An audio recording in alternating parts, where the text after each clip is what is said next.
다시 한 번 더 생각하게 하는 강의 9번 강경수의 욕구법 법칙입니다. 남대문을 갔다 온 사람과 남대문을 갔다 오지 않은 사람 다투면 누가 이긴다라고 합니까? 갔다 오지 않은 사람이 이긴다라고 이야기를 하죠.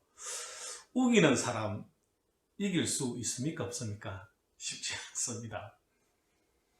혹시 주위에 이렇게 우기는 그런 사람들 없습니까? 많이 있을 겁니다. 공자의 제자들 중에는 누가 제일 우겼을까요?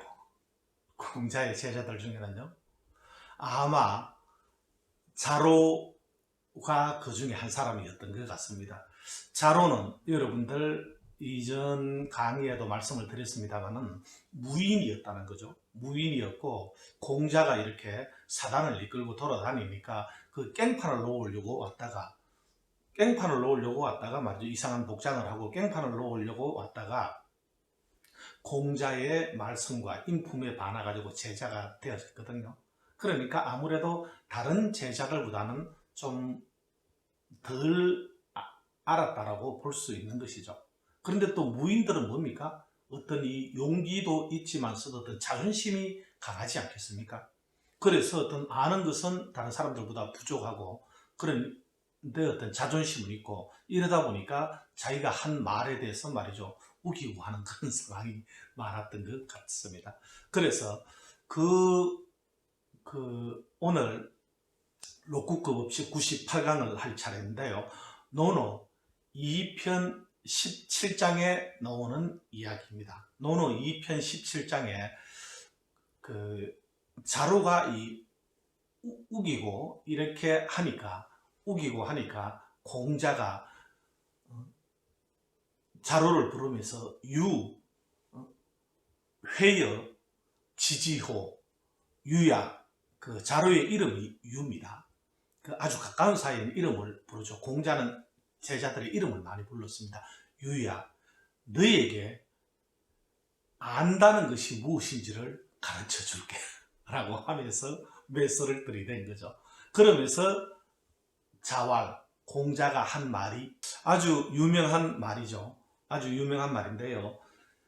지지 위 지지, 부지 위 부지, 시 지하라 그랬어요. 지지 위 지지는요, 아는 것은 안다라고 말하고, 부지, 모르는 것은 모른다라고 말하는 것, 시지야, 이것이 바로 아는 것이다. 이렇게 얘기를 했거든요. 아는 것은 안다라고 말하고, 모르는 것은 모른다라고 말하는 것, 이것이 바로 아는 것이다 라고 이야기를 했거든요. 많이들 강사들도 많이 인용을 하고 한 아주 유명한 구절인데요. 그런데 여기 세 구절 중에 공자가 자로에게 진짜로 들려주고 싶었던 얘기는 어떤 구절일까? 아는 것을 안다라고 하는 것은 그건 뭐 큰 일이 아니지 않습니까?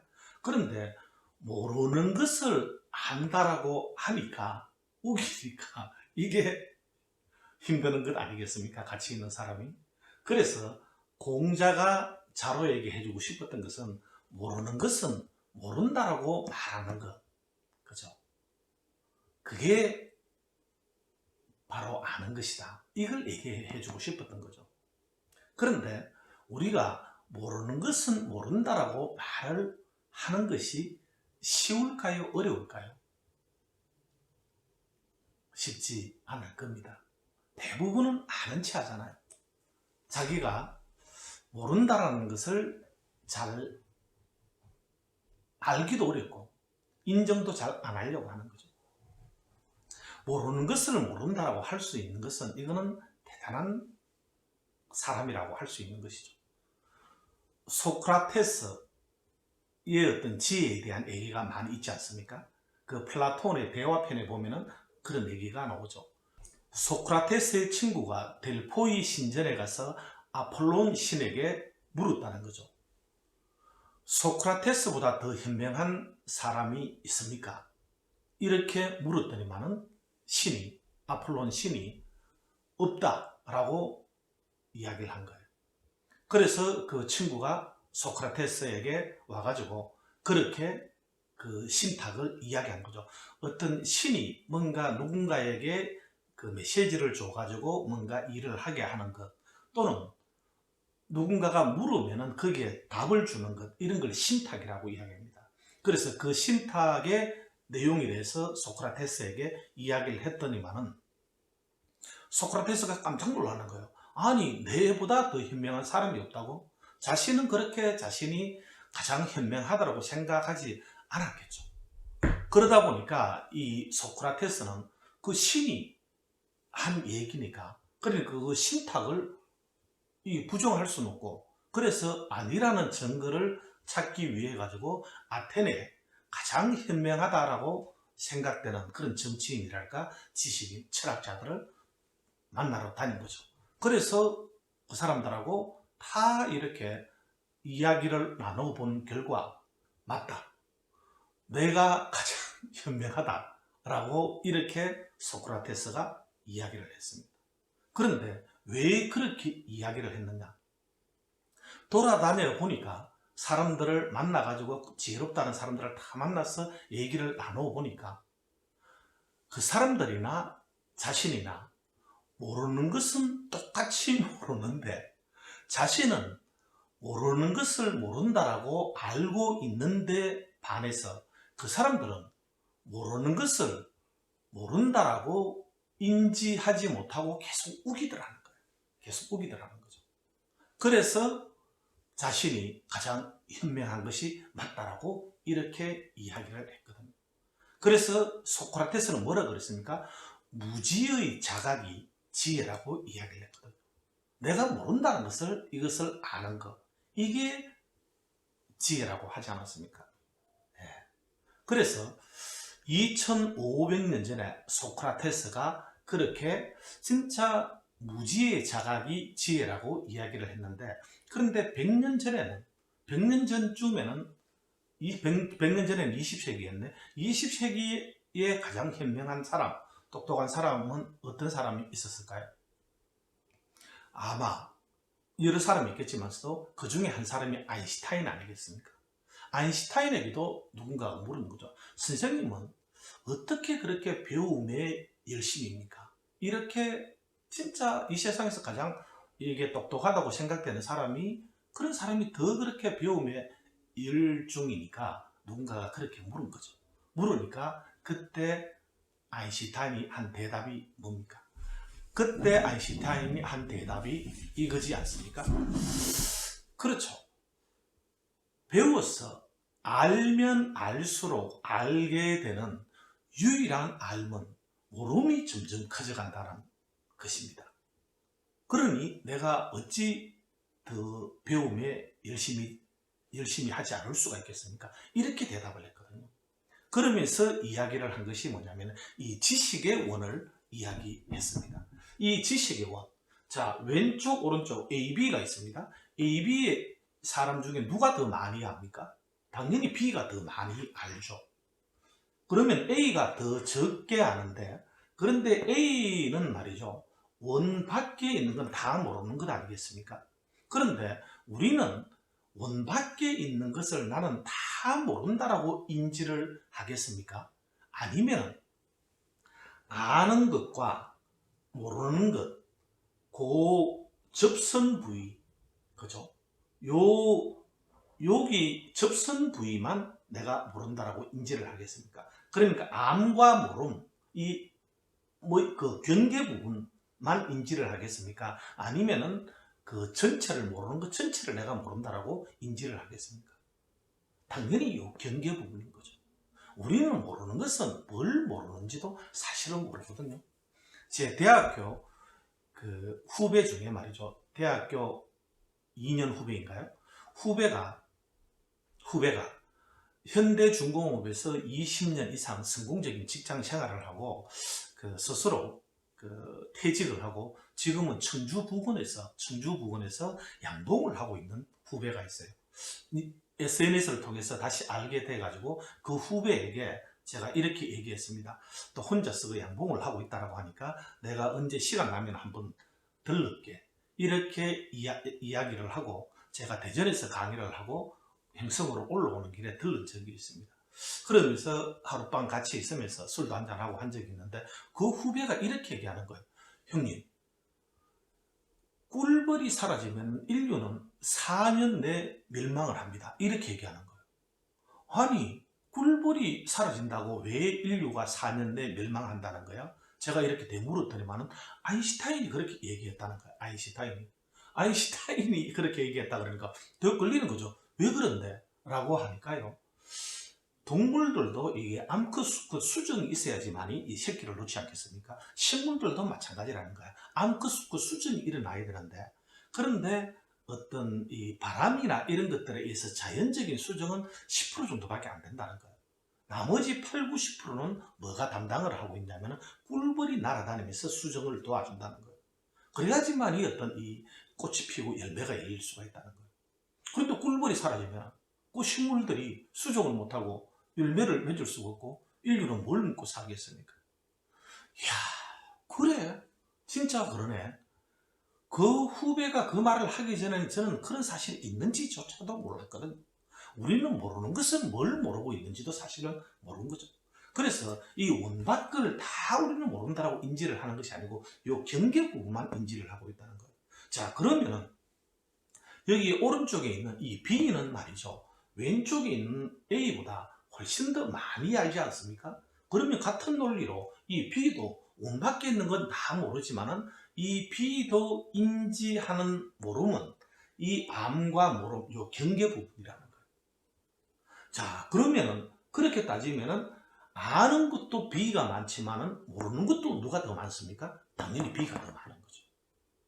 그게 조금 전에 얘기했던 아인슈타인이 이야기했던 알면 알수록 알게 되는 유일한 알면 모름이 점점 커져간다는 거예요.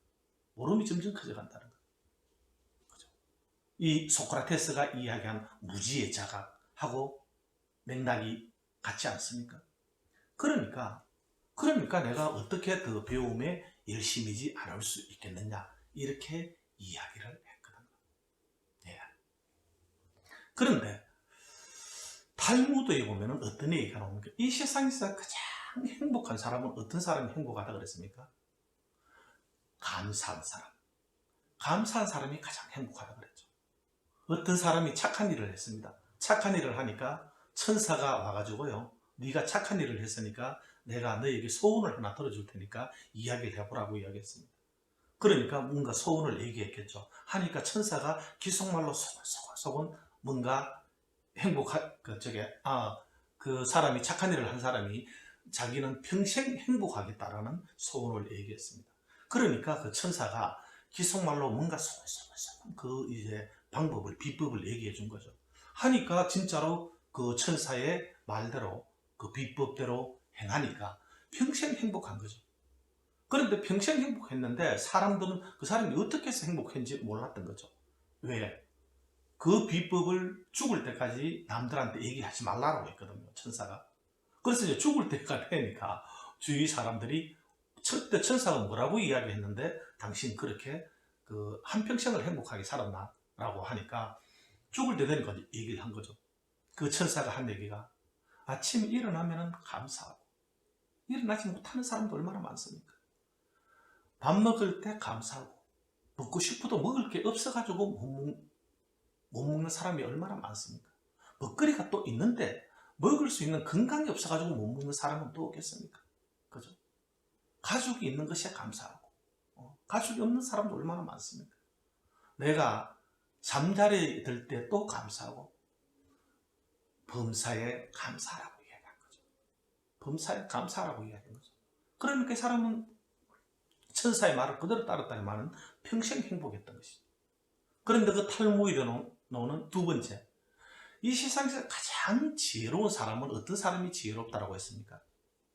바로 배우는 사람이라고 그랬어요. 배우는 사람. 배우는 사람이 왜 가장 지혜로울까요? 이 배워서 알면 알수록 알게 되는 유일한 알미 뭐라 그랬습니까? 점점 모름이, 무지가 점점 커져간다는 거죠. 그러면 어찌 되겠습니까? 진짜로 내가 이 세상에 이렇게 모르는 것이 많구나. 그렇게 되어지니까 더 배우려고 하고, 더 배우려고 하다 보니까 더 지혜가 많이 생기겠죠. 또, 진짜 내가 이렇게 모르는 것이 많구나 라고 인지를 하니까 어찌 되겠습니까?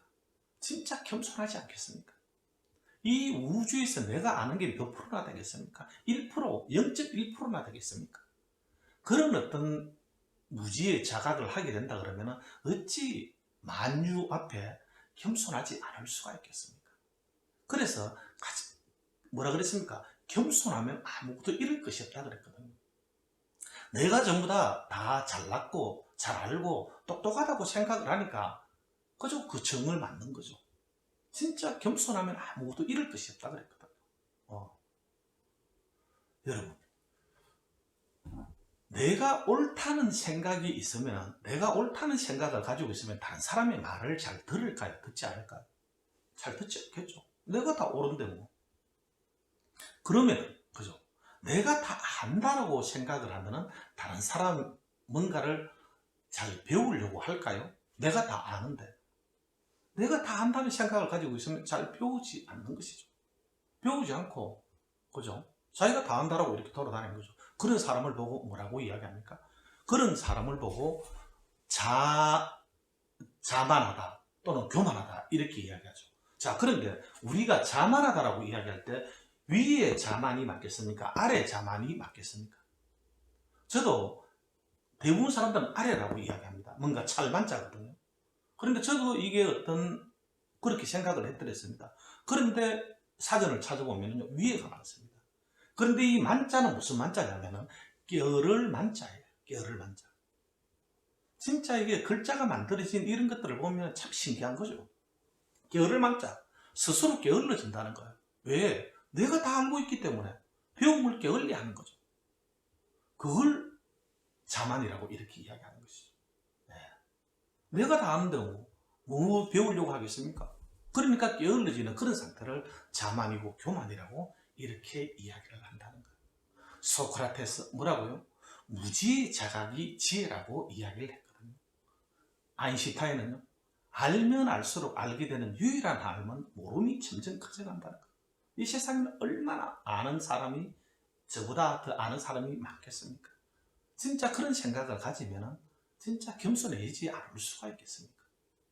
진짜 이 무지의 자각, 이 한계를 가지고 전 세계에서 가장 지혜로운 사람으로 이렇게 숭상을 받았던 그런 분이 계시거든요. 그분이 한국인이 누굽니까? 그 숭산스님이죠. 숭산스님. 이 숭산스님은 그죠? 삶의 시작과 죽음은 나는 누구인가? 그 하도로 시작하고 끝난다. 거기에서 오직 모를 뿐, 그죠? 오직 모를 뿐, 이 화두가 내가 누구인지를 진정으로 알게 해준다 그랬잖아요. 진짜 오직 모를 뿐, 그 무지의 자각으로 전 세계 한국 불교를 알린 거죠. 이 숭산 스님 때문에 여러분들 그 서양의 그 현각 스님 알지 않습니까? 이 현각 스님이 하버드 대학원을 다니다가 진짜 숭산 스님의 오직 모를 뿐, 이 어떤 그쪽에 불법을 듣고 그 어떤 대학원을 그만두고 스님이 되신 것 아니겠습니까? 진짜 우리는 모르는 것이 부끄러운 것이 아니거든요. 우리는 이게 어떻게 다 알겠습니까? 무지할 수 있는 거예요. 오히려 무지의 자각이 지혜라고 이야기했다니까요. 그런데 무지한 줄을 모르고 그저 내가 안다라고 우기는 그런 상태를 뭐라 그럽니까? 그걸 무식하다 그러는 거예요. 무식. 내가 무지한 것을 인식을 못하는 거죠. 그게 무식이라니까요. 그래서 리더들은 무지한 것이 부끄러운 것이 아니에요. 무지하다라고 생각을 하니까 더 배우려고 하지 않겠습니까? 그런데 리더가 내가 말이죠 다 안다라고 이렇게 하면은 그게 자만의 상태라니까요. 조금 전에 말씀드렸다시피 그죠? 그런 사람을 무식하다라고 이야기하는 거죠. 그래서 리더는 무지할 수는 있지만은 무식해서는 안 된다라는 그런 말씀을 드리고 싶습니다. 자, 그래서 공자가 이 자로에게, 그죠? 이 진짜하고 우기는 자에게 지지위지지, 아는 것을 안다라고 하고, 부지위부지, 모르는 것은 모른다 하는 것, 시지야, 이것이 아는 것이다 라고 한 이 이야기 진짜 멋지지 않습니까? 경청해 주셔서 감사드리고요. 다음 주에는 더 좋은 강의로